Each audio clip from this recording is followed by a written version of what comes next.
Good afternoon, Maricel. Good afternoon, ma'am. Can you tell me about yourself? I am Maricel Panaligan, 24 years old, single, with one kid. Okay, I have few questions for you to answer, so let's start. Why do you want to work as a maid? I want to help my family and for the future of my kid. Okay, why you choose Malaysia when there's a lot of other country? Malaysia is near the Philippines. Okay, how are you qualified for this job? I am hardworking, honest, responsible. Okay, may I know what is your educational level? I am graduated vocational course practical nursing from St. Augustine. Okay, what is your recent experience? None, ma'am. Okay, have you worked abroad before? None, ma'am. Do you have experience of taking care of baby? Yes, ma'am. Whose baby you taking care of? My daughter.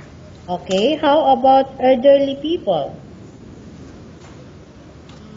the brother of my si- the brother of my stepfather. Okay, do you have any other special skills? Cooking and taking care of children. Okay, are you willing to learn new skills? Yes, ma'am. Are you willing to work with a family where the mother-in-law or any relatives stay together? Yes, ma'am. Currently, are you still working now? No, ma'am. Do you know how to cook? Yes, ma'am. What sort of food can you cook? Filipino dishes. Like what? Adobo, sinigang, um, Okay. fried fish. Okay. Are you aware that you will have to do washing, cleaning, ironing, and cooking? Yes, ma'am. From all the house chores, which do you like most? Cooking. Okay. If ever you were selected to work in Malaysia, who will take care of your kid? My stepfather. Okay. How much is the salary as a maid in Malaysia as you agreed and understand? 1,200 Malaysian ringgit. Okay. You are not allowed to use handphone during working hours. Yes, ma'am. You are only allowed to use handphone after you finish all the works in going to bed. Yes, ma'am. You are strictly needed to surrender your handphone to your employer in the morning, and your Yes, employer will return back to you once you're going to bed. yes, ma'am. If ever your employer find out that you're abusing to use your handphone and it's affected your work performance, your employer will confiscate your handphone and you are not allowed to hold it anymore. Instead, your employer will allow you to call to your family 3 times in a month. You're only allowed to bring normal phone and you are not allowed to bring smartphone. The top up for your phone will be bear by yourself.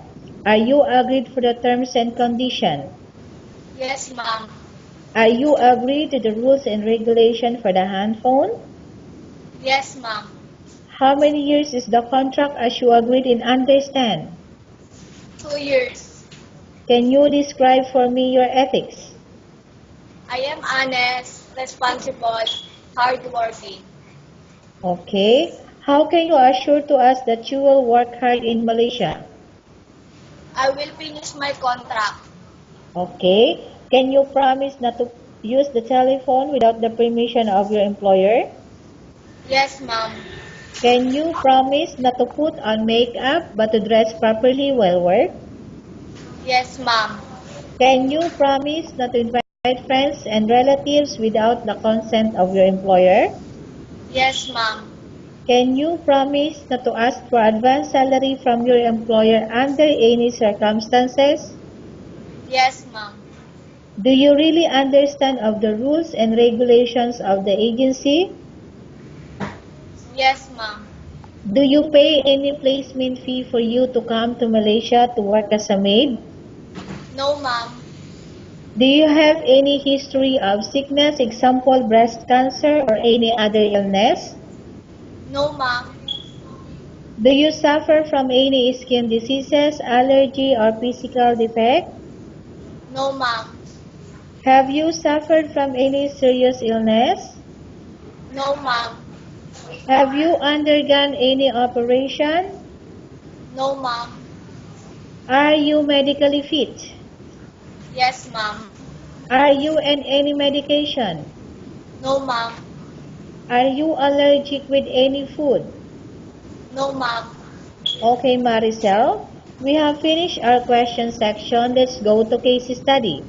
I have a case study for you and I want you to answer me truthfully. Okay? Okay, ma'am. Okay.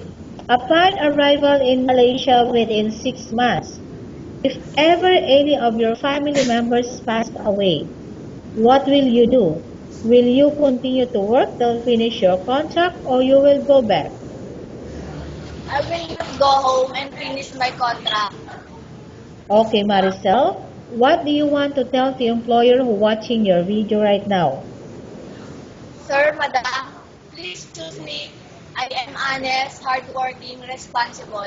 I promise to obey your rules and regulations and will finish my contract. Okay, thank you very much, Maricel. We will update to your agency if there's any selection made by the employer. Thank you.